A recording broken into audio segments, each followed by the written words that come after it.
Tatjana Vannimaa, palju õnne, naiste võit. Tänud. Kuidas rada oli?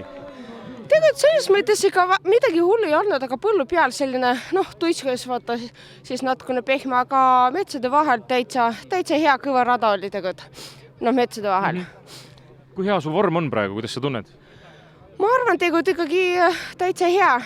Ei saanud midagi kurta ikkagi, täna võtsin natukene rahulikuna, homme tahaks veel kõrvemal ka sõita, siis pean natukene hoidma ennast. Nii et ma saan aru, et sa oled ikkagi sättinud sihiku sel aastal Eesti sõitudele. Pekingisse mõnemisele ei mõtle ikka. Võimalust nii veel on? Ei, selles mõttes ma praegu ei hakka midagi ütlema, ma loodan ikkagi ja Eestisse ja naudin ilusa talve ja sõidan maratonita. Suurepärane, siis me näeme ja loodetavasti sind järgmisel nädalavahetusel Alutaguse maratonil ka. Ja, ikka tulen. Ja. Super, Tatjana Vannimaa, palju õnne sulle. Tänud.